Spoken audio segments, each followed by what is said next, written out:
ქვეყანას, რომელსაც ერთმა რუსმა ვირის ტვინი აჭამა, ძალიან გაუკვირდა მარნეულში ვირის ხორცს აჭმევდნენ ხალხს. სურსათის ეროვნულმა სააგენტომ მორიგი ჩამოვლისას შეამოწმა მარნეულის ბაზარში გახსნილი ორი სასადილო და ხორცის ფარში ვირის დნმ იპოვნა. საწყალი ვირი. საწყალი ხალხი, ვისაც ვირის ხორცს აჭმევდნენ. ოღონდ სურსათის სააგენტომ დახურა, დალუქა და დაიწყო წარმოება არა ხორცის მიმწოდებლის, არამედ თავადი სასადილოების წინააღმდეგ. არ შემეშალოს ინდმეწარმე საბირ ჩილდირლი და ინდმეწარმე ფამილ მაგაროვი. საერთოდ არ გამიკვირდება თუ ამ ჩილდირლისა და მაგაროვს წარმოდგენა არ ჰქონდათ, რა სწავლდნენ ქაბაბად და მერე რას ყიდნენ.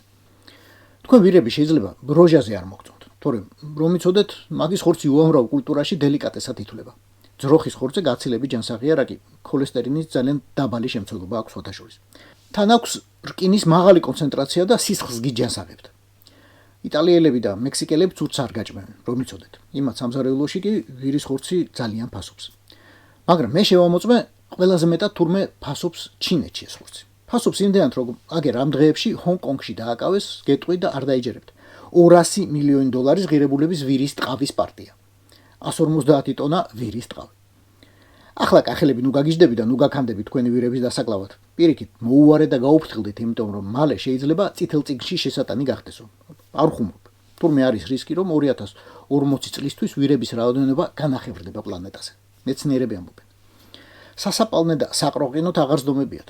ვირის ტყავისგან ჩინელები ამზადებენ ახალგაზრდობის ელექსირს სახელად ეჯიაო, რასაც ყოველწლიურად 6 მილიონი ცხოველი ეწირება. პრეპარატი ისეთი ძვირია, მხოლოდ ძალიან ცოტას თუ შეუძლია მისი ყიდვაო. ისიც ძალიან ჩაციკლული უნდა იყოს ადამიანის საკუთარ მოკვდაობაზე, თორემ ამ ხელა ფულს არ გაიმეტებს არასდროსო.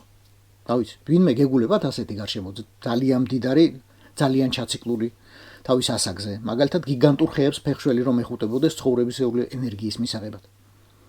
თუ გეგულებათ, ესე იგი შეიკრა სრული საწარმოო ციკლი და უნარჩენო წარმოება. ესე იგი საქართველოში ვირის ტყავის მყიდველისა და ელექსირის მომხმარებელიც აი ეგ ძალიან მდიდარი კაცი ყოფილა. ჩვენ კი რაც დაგვრჩება. ჩვენ ვირის თავფეხი.